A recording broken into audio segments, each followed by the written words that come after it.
Greetings, everyone. This is Russell Rucker, and I'm here for another constitutional talk.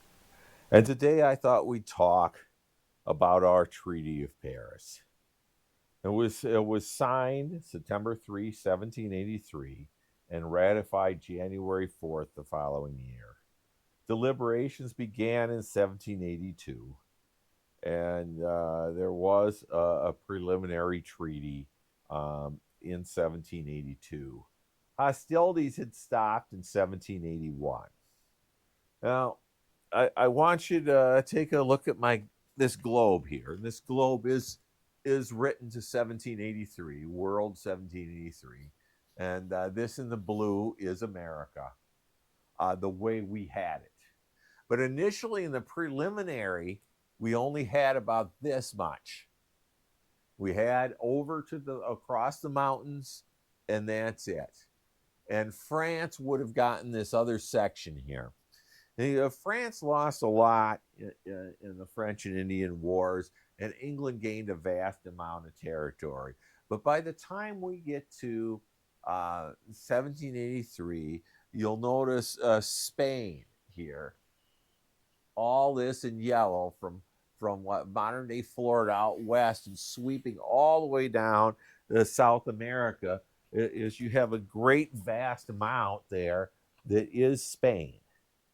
Okay, that's something that's important to understand. Britain had trouble replacing their main negotiator when we were working on the treaty. And like I said, hostilities really ended in 1781 and Britain was defeated. Okay, now the important parts of the treaty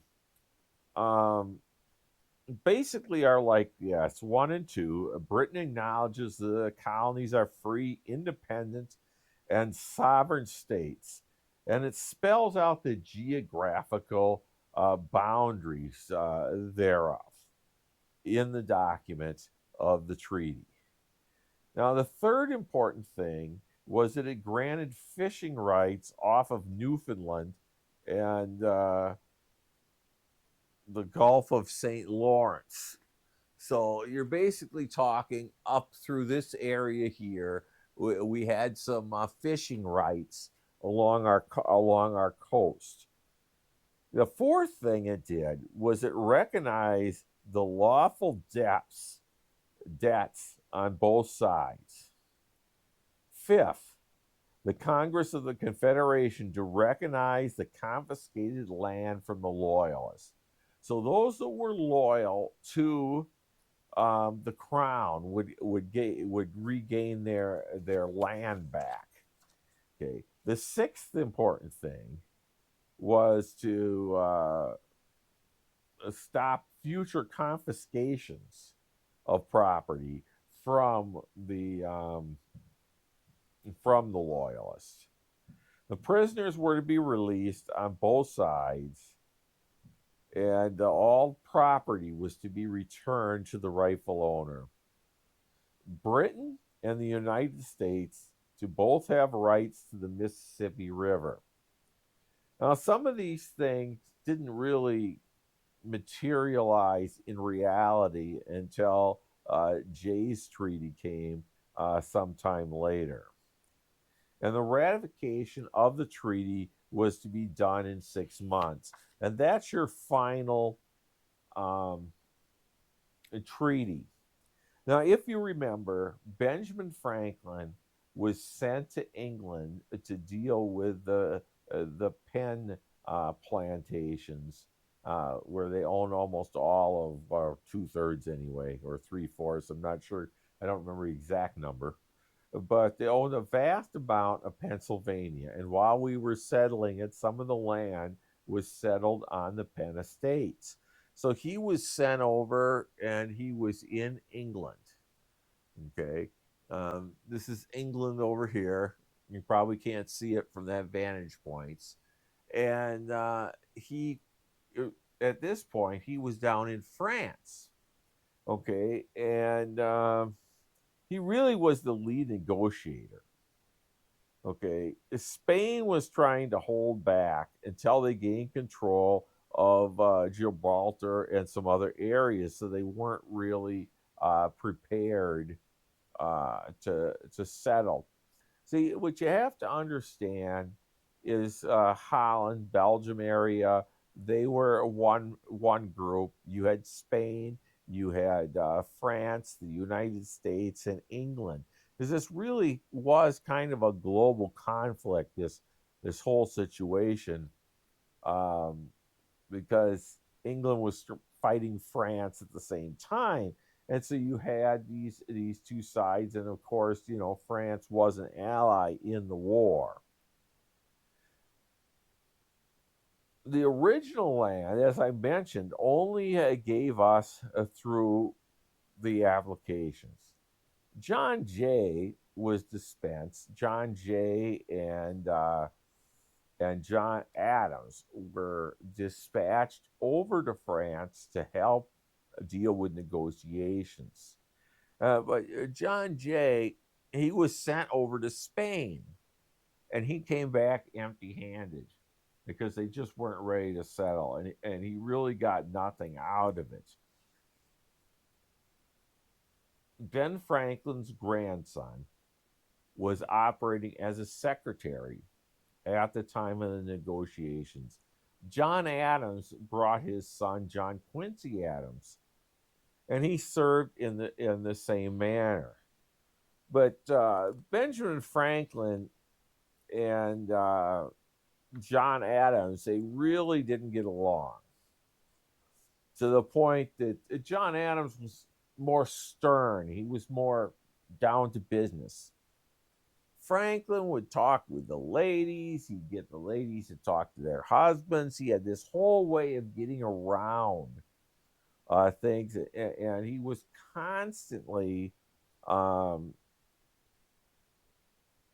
dealing with certain things and getting things done. But John Adams is kind of mucking it up. So John Adams asked the Congress to recall him, but instead of recalling him, they sent him up to Belgium and worked on a treaty of commerce and just basic recognition. And so that was an important thing of what he was doing. That he was not well received in France because he was too stringent. And I kind of covered that a little bit. Franklin tried unsuccessfully to have him recalled, and Americans sent him up to the Netherlands instead. Now, John Adams thought that he was Frankaholic, they called him, that he was immoral. But he was getting the job done, and that was the important thing. Now, as we get through, and as I mentioned earlier, you have this original agreement in 1782, and you get the appellations over. Well, John Jay thought he could do better. Franklin's son was in England, and he was doing negotiations secretly with England. But John Jay, when they met, he told England, he said, "Why don't we meet separately?" And they were thrilled to meet separately because they wanted a wedge between the United States and France. And if they could get a settlement separately with America, that benefited them. And upon meeting with England, they gave us all the land all the way to the river, everything in this blue section then. And I think I've even some over in here that I didn't quite paint correctly on the globe. But so it was a real vast amount of land that we were able to achieve, and when it was finally signed, it was just an immense thing. Now, when they sent Adams up to Holland to negotiate up there, Congress sent two more men, or appointed two more anyway. They appointed Henry Lawrence. Now, he and Thomas Jefferson were supposed to be replacements. Unfortunately, Thomas Jefferson declined because um, he was serving as governor of Virginia at the time, but he did help get the treaty through Congress. And he later accepted a commission in 1784. And Washington really was opposed to him being over there, but he accepted that commission, and that's why he wasn't here at the Constitutional Convention, because he was over in France serving as a diplomat at the time. But Henry Lawrence made his way over and was captured at sea, and he was held in the Tower of London pretty much through the entire time they were negotiating the treaty. Richard Oswald, who had been serving with us earlier, finally got him bailed out. And there was an inclusion that he did achieve, and that was the section denying Britain from removing the slaves. See, Henry Lawrence, he was a Southerner, and he felt it was important to keep the slaves and the rest of the property. He wanted them to give up their property. And eventually, England did leave their ports and their forts, and they left America. And such is the story of our first treaty. And this treaty was immensely important, primarily because it gave us independence recognized by England. Now, let's not forget that England was the greatest military on the globe at the time. So it was a real big deal to get independence from them. It was a hard fought war. Washington did a wonderful job as commander in chief, and he defeated the British. And that brought about the situation that allowed us to get a treaty to begin with. The Treaty of Paris, sometimes called Versailles, is important, and the signing of it and getting us all these different treaties in the area was a very important improvement over what we had, and we were free with our own country to settle our own issues. And thank you for your time today. I hope you understand a little better about the Treaty of Paris, and all these things that I'm discussing and that I bring about are important to our founding and to our Constitution and our way of government. So, one thing I would ask is that you either follow me or